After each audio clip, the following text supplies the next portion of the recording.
On the afternoon of Father's Day, my own daughter stood before 35 guests, raised her crystal glass, and delivered a speech that shattered my world. Looking me dead in the eye, she declared that her life would have been vastly superior if I had never been her father. A suffocating silence fell over the sunlit patio. My youngest grandson dropped his wooden toy truck, and the caterers froze mid-pour near the outdoor kitchen.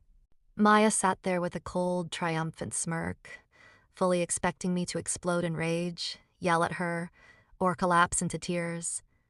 She had already written her narrative, casting me as the villain of her life.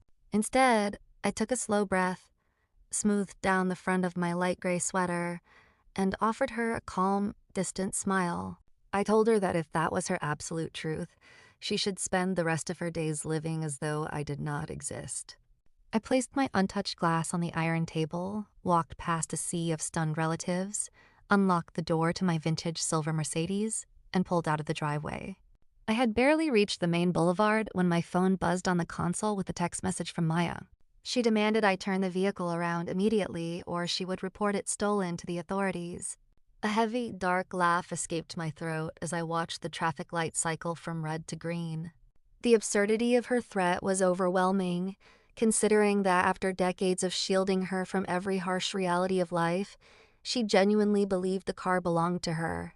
It did not, nor had it ever been registered in her name. My name is Arthur Vance, and at 65 years old, after decades of building a successful architectural firm and burying my beloved wife, I realized that my greatest life failure was not a failed business deal, but the way I had raised my daughter. I kept driving toward the quiet foothills outside the city, completely ignoring her relentless text messages. Everything about that afternoon had been arranged and financed by me, from the high-end catering to the custom floral displays scattered around the property. It was painful to realize how quickly an occasion meant for celebration could transform into the final burial of a relationship. I eventually pulled off into an empty scenic overlook and shut down the engine, letting the quiet solitude of the desert evening envelop me. Sitting in the leather interior of the Mercedes, my mind drifted back to the small, drafts-filled apartment where Maya and I had started out. In those early days, my late wife Evelyn and I had nothing except relentless determination and a shared dream. I spent 16 hours a day drafting blueprints on a makeshift plywood table while taking on freelance drafting gigs late into the night. We sacrificed every comfort, living on tight budgets and skipping vacations so we could build a stable future for our growing family. Over 35 years, Vance Architectural Design grew from a tiny home office into a thriving firm with dozens of dedicated employees. We were not a massive international conglomerate, but we built a reputation on integrity, craftsmanship, and trust. Because Evelyn and I remembered the bitter sting of financial terror, we made a silent pact that Maya would never suffer the anxieties we had faced. We handed her every privilege on a silver platter, funding private academies, international trips, and a brand new crossover when she turned 18. When she decided to open an upscale interior design boutique after college, I personally underwrote her commercial lease and cleared her operational debts when sales slumped. When she married her husband, Julian, I covered the entirety of their lavish estate wedding so they could start their journey without a single cent of debt.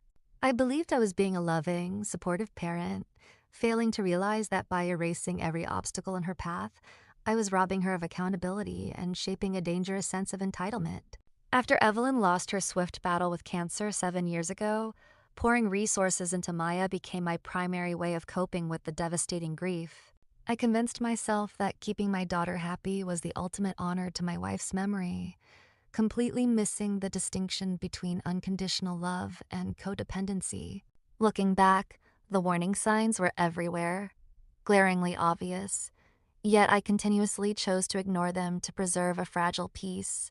Whenever Maya invited her affluent social circles to my coastal vacation home, she would casually refer to it as her family sanctuary, gradually dropping my name from the narrative entirely. When colleagues admired the classic Mercedes parked in my driveway, she would smile gracefully and talk about how she always had an affinity for German engineering, never bothering to clarify that it was my personal retirement gift to myself. I remember standing nearby at a charity gala while she took credit for the vehicle, remaining silent just to avoid making her feel uncomfortable. The Mercedes held deep emotional value for me, serving as a bittersweet milestone I purchased 2 years after retiring. Evelyn used to point at that exact model in magazines, laughingly promising that one day we would cruise down the coast in one. She passed away before we could share that moment, and when I finally bought it, I sat in the parking lot and wept for the woman who should have been in the passenger seat. Over time, Maya began borrowing it for weekend retreats until she simply stopped bringing it back, acting as though my assets were merely waiting for her formal claim. My phone chimed with another aggressive text from Maya, threatening that police cruisers were already being dispatched to locate the vehicle. I set the device face down on the leather seat, refusing to play into her drama, knowing that reality was about to hit her with unyielding weight. Moments later, an incoming call from the county sheriff's department confirmed that she had actually followed through on her threat, filing an official stolen vehicle report against her own father. I spoke calmly to the investigating deputy, explaining that I was the sole owner of the automobile and possessed every piece of documentation proving title, insurance, and purchase history.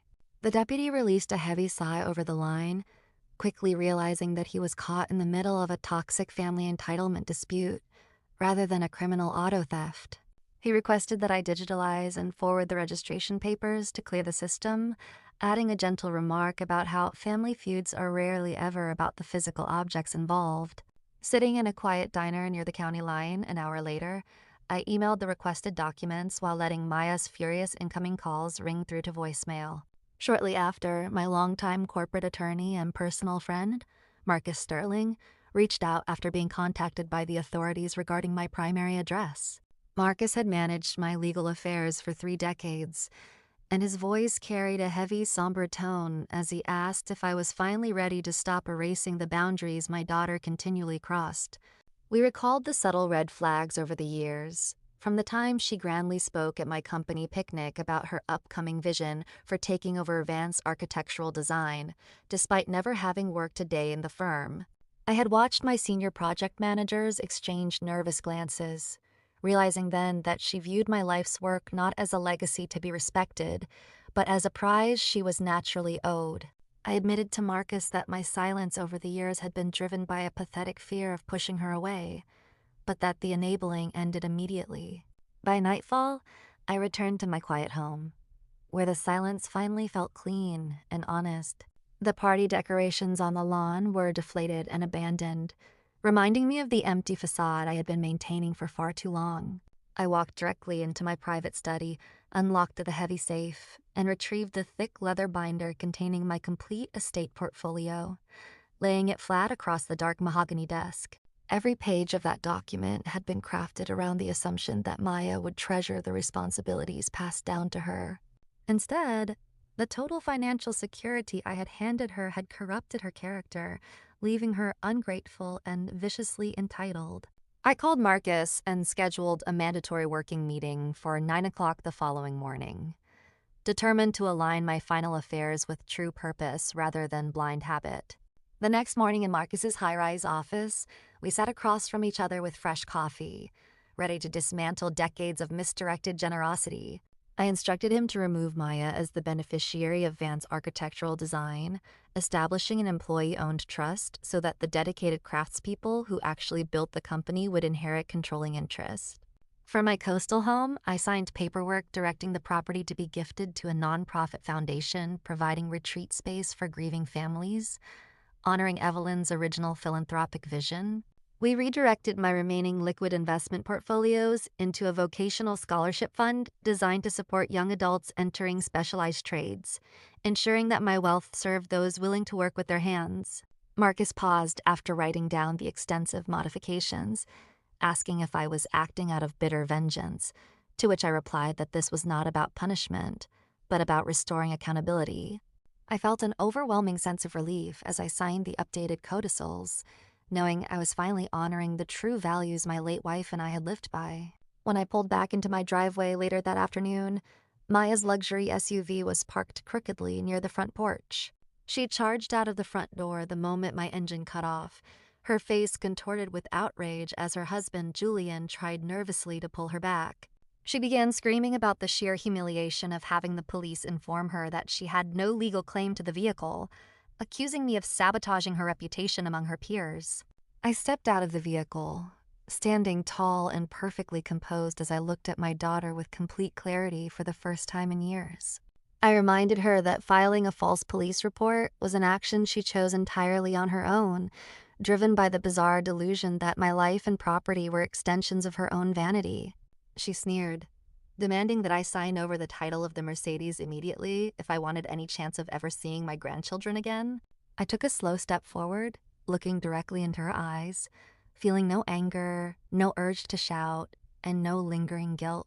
I informed her that the vehicle, the house, the firm, and my life were no longer open for her exploitation, and that my updated estate plan reflected her wish for me not to be her father. Her face drained of color as the reality of my calm demeanor hit her, realizing that her weaponized tantrums no longer held any power over me. I walked past her onto the porch, unlocked my front door, and closed it firmly behind me, stepping into a future defined by peace, self-respect, and true clarity.